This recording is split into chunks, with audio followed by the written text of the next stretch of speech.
The African American Legend series highlights the accomplishments of blacks in areas as varied as politics, sports, aviation, business, literature, art, and religion. We will explore how African Americans have succeeded in areas where they had been previously excluded because of segregation, racism, and lack of opportunity. I'm your host, Dr. Roscoe C. Brown, Jr., and with us today is photographer and author Chester Higgins, Jr., my good friend who's been with us before talking about your book, Feeling the Spirit, Elder Grace, and the like. So welcome to African American Legends today. Thank you very much for having me back. Now, I'm interested in this book, Echo of the Spirit. In the introduction, you talk about how you find the Spirit, and I want to ask you, what is the Spirit as you see it? Well, I see the Spirit as that invisible life force energy that sustains all life, that nothing could exist in the world and space without the Spirit. And as the ancient Egyptians saw, the night sky as the Mother Spirit. And out of the Mother Spirit came everything, came the blazing sun, came the earth as we know it, land, sea, in all air, what have you. But the Spirit is that vibrating energy, that black matter, a dark matter that astronomers talk about, that we don't quite know what it is. But it's that invisible that we can't see, that sustains the building block for all life, for all events. And now, for this me, Spirit that you talk about permeates your book, going from your childhood through your experiences in school, photography, Egypt, life. And you talked about when you were 9 years old, you got the Spirit. Now tell us about that experience. Well, I guess 9 years old was the first time I had an experience that was so different, so supernatural, or an apparition, that I became aware of the Spirit in my life. Now, how did that happen? You talk about the woman who got the Spirit and fell over backwards, and all of us who've been to black churches have seen that. He's got the Spirit. Tell me, how did that happen with you? That's when the Spirit hit you. Well, for me, it was I was 9, and something woke me up in the middle of the night. And I was amazed to see that across from me on my wall was a big light, a big circular light. And as a youngster, I wasn't quite sure what I was looking at. But then this light in the middle began to open, and then there appeared this man who had on draped sort of clothing, just standing there. And I could feel the energy in the room in my head, but not in my ear. And then gradually, after a while, this person started to walk toward me. And I was still not afraid. There was nothing about it made me feel afraid until this person reached out in a quiet, very calm sort of way and says, I want you. And I then immediately felt I had nothing to base this on in terms of knowledge, so I thought maybe it was death coming for me, that it was an angel Gabriel that I'd heard about in people talk in church. Well, see, that's part of this feeling of Spirit. You've heard about it, and you have dreams, and the light comes in at night, and you're afraid of the light, afraid of the dark, and all of a sudden this comes through. And in almost every religion, every culture, someone has had this finding the Spirit. Well, yes, but I have to say it wasn't a dream, because dreams happen to you when you're asleep. And I was awake. And what I heard wasn't through the air, it was in my mind. But yes, there was this apparition that seems to be a recurrent event in the lives, the spiritual lives of important spiritual people. I mean, you take Moses with the burning bush, was such a supernatural apparition. My grandfather at the time, after I screamed and everybody came in to answer my screams, he interpreted it as a call to the ministry. So that was my beginning of really an actual study of spirituality and religion. Until then, I was just your normal naughty 9-year-old kid. But that changed my life, and it made me become aware of something other than what's obvious in life. And that's what the Spirit is about. And for me, I try to photograph in my pictures, so I try to make a picture of what's obvious, but I'm also interested in what is not obvious, what is behind the face of obvious, and that what I call the spirit. I Now, call your it the new signature book, of the spirit. Echo of the Spirit, talks about these experiences, talks about your life in school, talks about your work in France, and particularly your work in Africa. Right. And of course, you've done books that we've discussed on this program before, Feeling the Spirit about Africa, and then Elder Grace about beautiful older black people, so that you really come through this. But it was interesting, since I know you for a long period of time, to read some of the things that you wrote about, which you write about very, very well. You're a good storyteller. Thank you. It probably hangs around, comes from hanging around the New York Times and writing those stories. And I was particularly interested in the discussion you had when you met Gordon Parks, who's been on the show, who's a good friend of ours, and the premier photographer, Renaissance man, writer, singer, movie producer, etc. Right. And you were asking him, well, what about taking pictures? And he said, well, you don't want to portray a negative image, because if you take 36 frames and there are 35 are positive, the media will probably pick out the negative one. Right. And basically you have projected that in your work. Right. You have photographed some of the pivotal pieces in history. You've photographed marches and cultural events and people like Haile Selassie, right. Nelson Mandela. Meeting Gordon was really great for me, because I had in my mind that I was not happy with finding that too often in the media looks at people of color through a lens of crisis. And they tend to sacrifice our humanity on the altars of our conditions. And I wanted to show that there was, yes, that's there, but there's something else. And Gordon was the only person I knew who was doing that at the time. Gordon and Ebony photographers. So having this when he was asleep. When he was asleep. So being able to talk to Gordon about this and get some direction was very helpful to me. And when he made that observation that, look, Chester, if that's what you really feel, then good, because we're all here on the same team. It's the same front line that we're on. And don't make a mistake to let that one frame through, because the socialization of minority culture editors, they can't help it. They will pick that one that marginalizes and sacrifices people's humanity. Of all of the photographs that you've taken, which two or three most come to mind when you think of the work of Chester Higgins, Jr.? Well, I think the first one is the picture of the Muslim woman. That seems to be a signature image of the woman all dressed in white, and you see this arc of a face, of this black skin and her eyes that come out. And then there's the picture of a little girl from Ghana. And then I noticed that there's also, people seem to like the early pictures I did of Maya Angelou. I tend to like the pictures that I do of people who are not important, because I try to bring importance to them. The famous people, I think it's a lot easier to make great photographs. First of all, they're accustomed to having their picture taken. They're accustomed to having their picture taken, yeah. And then people know them and they sort of look for that image. But then to try to make something of someone who they don't know, trying to find the exceptional in the common every day is really what I try, is my mission, trying to show something that we wouldn't notice, that everybody look at every day and we don't pay attention to, but trying to find that jewel, that gem inside of that moment, inside that person. That's what I try to do. Well, with the New York Times, you photographed many famous people, black and white, young and old, right. And you still do this as a part of your work, and right. you were obviously very skilled at it.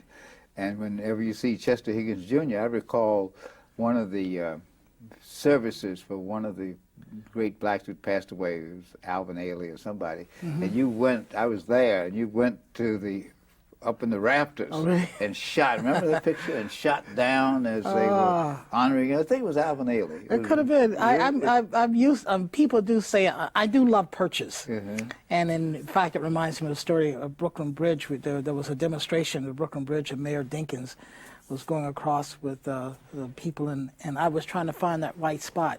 And the right spot for me was on where the metal T's crossed the highway, and crawling out on that and looking down Purchase to me make great photographs. So I'm always looking. I love purchase and I like apertures, and I'm looking for that. That could have been Alvin Ailey. It could have been Romy Beard. It could have been Duke Ellington. I forget because I do try to be there. You know, some of my colleagues at the time, photographer colleagues, said that it's because of me that Kwanzaa is a national holiday. And the reason they say this is because I made a point for 25 years, whether it was my off day or on day, to make sure that there was a picture of Kwanzaa in the New York Times. So that over time, I mean, I didn't think Kwanzaa, you know, Kwanzaa was going to survive regardless. But I started out in Time magazine making those Kwanzaa pictures. But here I felt it was incumbent upon me, I was in a position that I could help something that I thought was very culturally positive, and that I could help give it some exposure in these mediums. And these magazines and newspapers, decision makers will wake up every day and look at and receive their diet of information. And I just felt it was one of my roles to do that, in addition to whatever else that I have to do for the newspaper. Well, Kwanzaa is now institutionalized. It's now institutionalized. As a holiday at this time of year. Right. It really is. And I'm proud to say that in my small way, with my camera, I had something to do with that. That's very interesting, because there are photographers who do not write. You write and you also photograph. Right. And you have been on the fringe of history. I prefer to photograph, though. That's right. You've been on the fringe of history so many times in so many places. What led you to spend so much time in Africa and Egypt, where a lot of your work really is reflective of the culture of African Americans, given that many people in the past didn't really associate Egypt with Africa? Right. Well, I think it's the beginning of a couple of things. First of all, I'm very proud of being an American. Proud of being an American of African descent. African descent. That's what I thought you were going to say. But at the same time, I know more about the American side of me than I know about my African side of me. And that to me is a challenge. And it's a challenge that I'd like to do something about, because there is an empty hole there that I want to fill up with knowledge and information. And I find that so much of the knowledge that we tend to get from non-African people about Africa is lacking in so many different ways, because it's skewed. It's skewed either through colonialism or it's skewed through an unsympathetic eye. So what is it? There's some saying about, you know, nobody can do it better than you can do yourself. And so I've taken the plunge into the unknown, so to speak, to try to go back and look at what is this other side of me and all of us, the African side of us. Not the side that we are told that we should be ashamed of, but what is the other side? There must be another side. Everybody has something to be ashamed of. I mean, Europeans can be ashamed of whites who live in trailer parks, but that's not all there is about their culture. And the same thing here. Now, the Egyptian culture is so fundamental to the African experience, because Africans, all of us, the original people, began in East Africa. We African Americans think back to our history, we think back to West Africa and to the ma'afa of slavery. But that's not where we began. Of course, that's a period in our lives that I'm not very proud of, but that's not where we began either. We began further back than that. You're talking about the 15th and 16th century AD, and we're talking about 3000 BC. Right. So when you look back further than that, you begin to appreciate the movement and migration of African people all the way over from East Africa. And then when you look closer, you learn to appreciate the migration from Ethiopia, where we all began, up and down the Rift Valley and into the Nile Valley. And you then begin to realize that the people who became the great Egyptian civilization were essentially the cousins of Ethiopia who went downhill with the river, because the river starts up here and it ends down there. And as you start following those, you start realizing that, hey, we've done many things in our culture and our past that we can be very proud of, and many things that we can realize are not our best moments. And we have a balance here. Now, there's been a tendency among museums to disconnect Egypt from Africa. Some of my friends, Ethiopian historians, call it part of the British propaganda. And that for years you were going to museums and you would see Egypt, and somehow there would be no reference that Egypt is in Africa. You wouldn't see a map.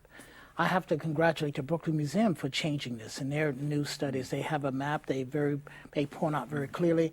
And I think that now a lot of the Egyptologists who are not bound to the old theses are acknowledging where this is at too. I mean, I love Egypt. I love Egyptology. But you know, you have to have a problem with people who can't read maps. Egyptologists are very good for a lot of things, but if the person can't read a map, then you have to think about what else, you know, what other things you have to sift through. That's really a kind of cultural history. Basically, Europeans, whites, wanted to separate out the culture of Egypt from the rest of sub-Saharan Africa, and then talk about the transition to the Greek culture and then to the Roman culture and the like. I've been to Egypt, and one of the things that I just thrill to is to go to Luxor, or go to the pyramids, and just see what these proud people did, right. People who look like me, in a sense, right. Look like you. Right. And I notice in your book you say you like to travel there because there are people who look like you. Right. And you were accepted. When I was there, people would speak to me in Arabic. I didn't know, but they thought that right. I was part, and we are. Right. We are part of that. Right. So that in your pictures, you have some really fine pictures in this book of the pyramids, of the temples at Luxor, and then you talked about how during the Egypt-Israel war, you had to stay there for 3 weeks, and you're able to go back and explore. I understand that conditions are much more difficult. I went there with a tour group, and we went up the Nile, and we stopped and stayed, and so on.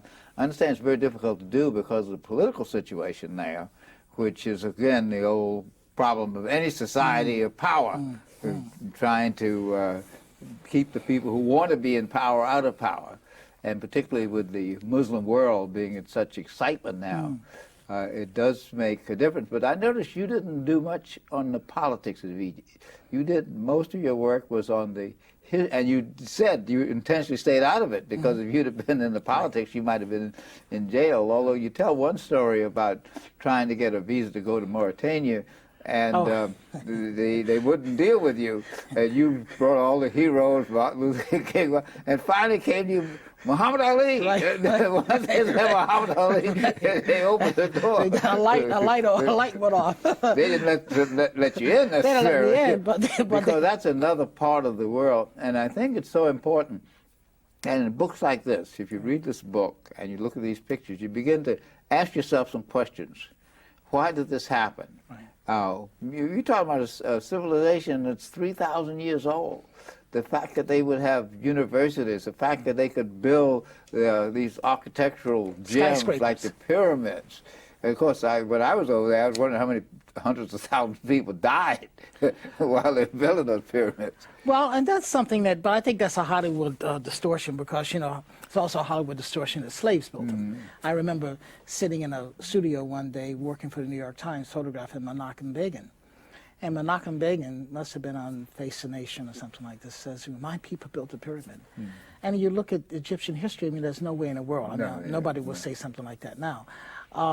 But, you know, there is evidence that, first of all, people built these pyramids and huge temples as part of public labor. Over long periods of time. Over a long period of time, 20 years. Decades, yeah. And so when the farmers could not work, this became a way of taxation. And people built it also because they thought that they were really doing something that would help them get to heaven by preparing a house, an eternal house, for the representative God who they loved and trust. And you know, the word pyramid, it really means in the Egyptian faith, the fire in the middle. It's kind of like in the Bible that Ezekiel saw, you know, the wheel within a wheel.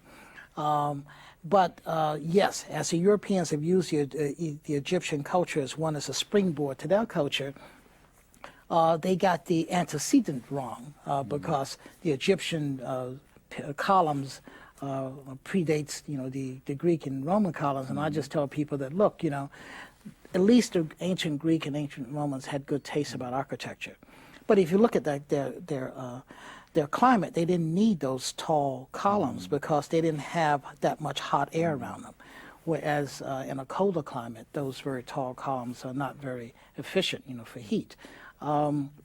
But it's a great culture, and I'm glad that so much about the greatness of our culture, even though we have lost memory of it here, I am happy that there are other people who who were entranced by it, who held it near their breasts, and who carried it along with them, whether that's the religious belief that we found in the Torah that was carried out of Egypt, that now became the Bible, whether that's the architectural stuff that comes out of Egypt and Africa that people have held close and they have adopted as their own.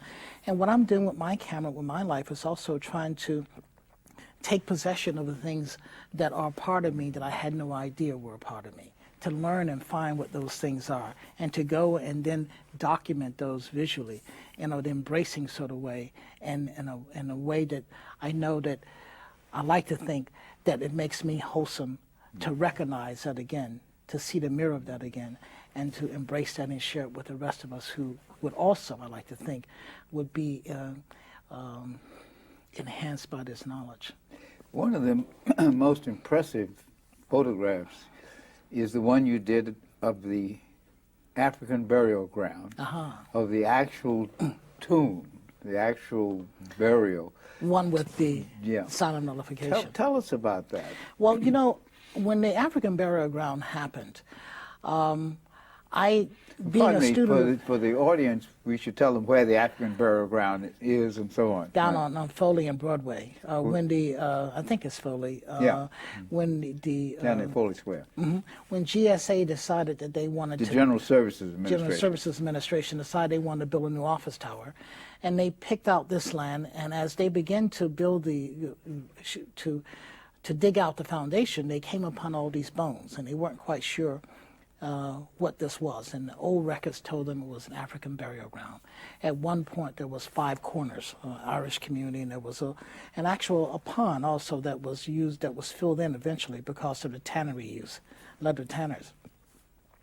And then because this whole land was filled in, that's how this graveyard was forgotten, and that also, I guess, was the reason why it was saved. And as a student of Egyptology, which is my second passion, when I heard about this, yes, I knew these were not the great tombs of the rich, powerful people of Egypt, but they were tombs of our earliest African ancestors, first who came to this country in the 1500s, 1600s. And I wanted to document this. But all that was there was bones. But I didn't want this to be some Halloween thing of scary bones. I wanted to try to see if I can find a way to make a portrait of these bones that would give respect to the person. And it took me time to get permission to go, for the GSA to let me go and photograph. But afterwards, I would spend several days a week for, I guess, about 6 or 8 weeks throughout the time. I must have covered about 300 burials. And photographing as these burials, essentially, as we gained sight of them once again, as the sand and the soil came back. And then 3 of these burials, we found these people with their arms crossed over the chest. And at first, the archaeologists didn't know what they were looking at. They saw this burial and they thought it was somebody who must have been hung or wrapped around a bone with a rope, and killed. And I said, no, this is the greatest thing that you found. And he said, what do you mean? I said, well, have you ever been into an Egyptian museum? Have you ever seen the Egyptian collection? Have you seen how the mummies have their arms folded? I said, there's a reason. The reason is that in ancient Africa, this was the earliest sign, the earliest, most sacred sign. It wasn't the cross that we have now. It was a sign of nullification. If you look at, in Egypt and Luxor, at the Temple of Ramesseum, you'll find the same position. It's the position of the dead who have gone now to meet the glory. And it's a crossing out of the negative and positive forces to ensure safe passage. So here, spiritually, spoke to the earliest African who came here with the old belief. It spoke also physically to the earliest Africans who came over in the 15th century, 16th century, and settled in New York and was buried here.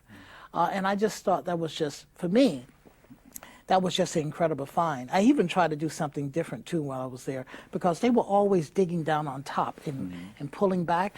And I said, when we got to one grave, I said, look, would you do me a favor? I want to lie down and photograph a side view of the skeleton, not just looking down. So we found an area where we could dig down 3 feet deeper so that I could essentially lie down and shoot across and get a side section. And I just thought, well, this is absolutely great. Well, that's really a mark of genius. It reflects your feeling the spirit. Thank It you. also reflects your technical skill, and particularly your understanding of African and African-American history. As we come to the close of the program, what are you most proud of? Well, you know, I'm reluctant to say that, only because, you know, Romy Bearden always said, you know, when somebody asks you what's your best picture, if you have your best picture, then there's no reason to keep working. That's right. Okay, on that line, let us close. And I have other projects I'm still working on that I hope will be better than ones I've already done. And of course, Echo of the Spirit tells a lot about this, and people should get it. It's a great book. Thank you very Thanks again to Chester Higgins, Jr. for being our guest on African American Legends. Thank you.